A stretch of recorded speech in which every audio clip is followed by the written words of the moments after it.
Ever feel like your biggest strength is also your greatest weakness? Imagine being a superhero, not battling galactic villains, but fighting the mundane, the boring, the chores, laundry, dishes, taking out the trash. It's the essential stuff we often overlook. But what if the most overlooked battles aren't with chores, but with our own minds? In the high-tech world of human psychology, there's a silent war being waged. In one corner, we have the thinker, brilliant, logical, analytical. In the other, the manipulator, cunning, observant, and all too aware of the thinker's blind spots. This isn't science fiction. It's the reality of psychological games. And today, we're exposing the secrets to winning them. Let's dive into the 3 secret weaknesses that manipulators love to exploit in logical thinkers. First up is the logic trap. Picture this: a brilliant mind solving a complex puzzle, every move calculated, every variable considered. But what the thinker doesn't see is the emotional undercurrent. Manipulators don't attack your logic head-on. That's your fortress. Instead, they bypass it entirely. They use emotional appeals, subtle flattery, or manufactured crises that make you feel, not think. They know that even the most logical person has an emotional core, and they'll paint a glowing heat map of feelings right over your carefully constructed logical arguments, short-circuiting your process before it even begins. It's like having the world's best firewall, but leaving the front door wide open because someone smiled nicely. The second weakness is what I call the empathy paradox. As a thinker, you might pride yourself on objectivity, on seeing things from all angles. This often comes with a deep sense of fairness and empathy. You want to understand where others are coming from. A manipulator sees this and turns your empathy into a weapon against you. They'll spin elaborate sob stories, play the victim, or present their selfish desires as noble causes. They know you'll try to understand their perspective, to give them the benefit of the doubt. Your brain is busy analyzing their words for logic, but your heart is glowing with empathy, creating a critical vulnerability. They aren't looking for understanding. They're looking for an exploit, and your desire to be fair is the perfect backdoor. You end up justifying their bad behavior because you're too busy trying to empathize with a fiction they've created. And the third secret weakness, the sunk cost fallacy on steroids. Thinkers are committed. When you decide on a course of action after careful analysis, you stick with it. You've invested time, energy, and intellect. This commitment is usually a superpower, but a manipulator turns it into a cage. They'll get you to agree to a small, reasonable first step, then another, and another. Each step is a small investment. Soon, you find yourself on a path you wouldn't have chosen, but you've come so far. Red flags are flashing everywhere, warning signals blaring in your subconscious, but your conscious mind says, "I've invested too much to turn back now." You double down, trapped not by chains, but by your own sense of consistency and commitment. The manipulator doesn't need to force you. They just watch as you lock yourself deeper into their game. So, you've seen the traps. You know the vulnerabilities. It sounds pretty grim, right? But for every poison, there is an antidote. And the antidotes to psychological manipulation are not complex algorithms. They are powerful, intuitive, and something you already possess. It's time to arm yourself. Let's start with the first, and perhaps most powerful, tool: trusting your gut. You know that feeling, that deep, instinctual sense that something is off, even when you can't logically explain why. That's not random noise.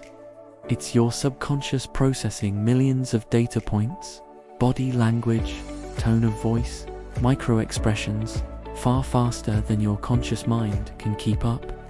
Visualize it as a rapid, golden pulse of energy from your core.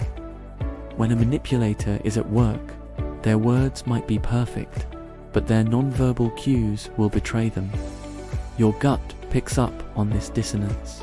The antidote is to learn to listen to that pulse. Don't dismiss it just because you can't immediately write a logical proof for it. Acknowledge the feeling. Say to yourself, "My gut is telling me something is wrong here." That simple acknowledgement is the first step to breaking the spell. The second antidote is to practice what I call ego detachment. The manipulator's game often relies on your ego, your desire to be smart, to be right, to be seen as competent and fair. They flatter your intelligence or challenge your consistency to keep you engaged. The solution is to step outside of that digital cage of your own ego. Imagine yourself physically stepping away from the need to win the argument or prove your point. See it for what it is, a game. Your value is not determined by your ability to outlogic a manipulator. When you feel yourself being pulled into a debate, ask, "Do I really need to prove this right now? Or am I just feeding my own ego?" By detaching, you see the vast, open horizon beyond their little sandbox. You can simply choose not to play. You can say, "That's an interesting perspective, I'll think about it," and walk away. This isn't weakness, it's the ultimate power move. You're conserving your energy for battles that actually matter. Our third antidote is a crucial one. Beware the perfect mirror. Manipulators are often chameleons. They'll study you and reflect your own values, dreams, and insecurities back at you.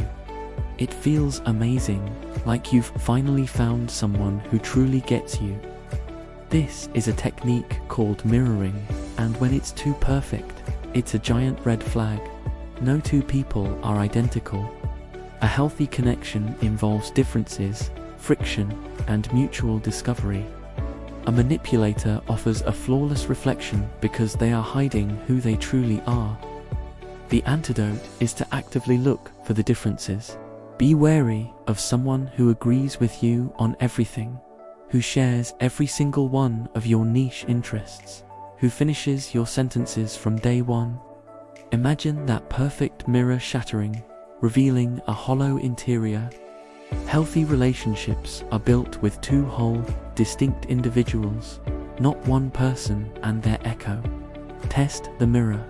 State a benign opinion you know is different from theirs. See how they react.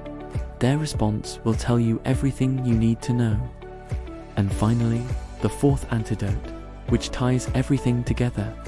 Create a power gap. What's a power gap? It's the space between feeling an emotion and acting on it. Manipulators thrive on creating emotional urgency. They want you to react instantly with anger, with guilt, with a desire to help. Your defense is to cultivate a moment of pause.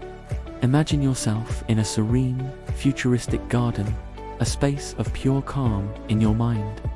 When you feel a strong emotional pull, retreat to this garden. Take a breath. This isn't about suppressing your emotions. It's about not letting them be the puppet master. Mindfulness is your training ground for this. By practicing, you learn to observe your feelings without being controlled by them. When a manipulator tries to push your buttons, you can feel the emotion rise, observe it, and then consciously choose your response from a place of logic and strategy, not knee-jerk reaction. This power gap is your strategic high ground. It takes away their primary weapon and puts you back in control. So, let's bring it all back. We have the thinker, armed with logic, and the manipulator, armed with psychological exploits. But now, the game has changed. The thinker is no longer just a fortress of logic with open gates. They are now a master of their inner world. They trust their gut's golden pulse. They can detach from their ego and walk away from pointless games. They see the hollowness in the perfect mirror. And most importantly, they have cultivated that power gap, that serene mental garden where emotion can be felt, but strategy is chosen. The manipulator is still there, still observing, but their power is neutralized. It's no longer a game of predator and prey. It's a standoff between two aware individuals, a balance of power. The thinker is no longer just a thinker. They are a guardian of their own mind. You have the tools. You have the awareness. This isn't about becoming paranoid. It's about becoming empowered.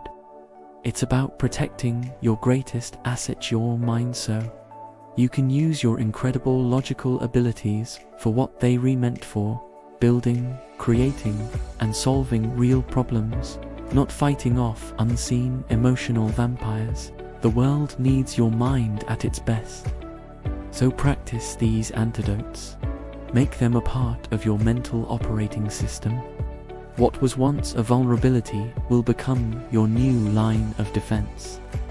Thank you so much for joining me on this deep dive into the psychology of manipulation. If this resonated with you, I'd love to hear your thoughts. Have you ever encountered these tactics? Which antidote do you find most powerful? Let me know in the comments below. And if you want to keep arming yourself with knowledge to navigate the complexities of the human mind, make sure to hit that subscribe button and turn on notifications. We're just getting started. Thanks for watching, and stay sharp.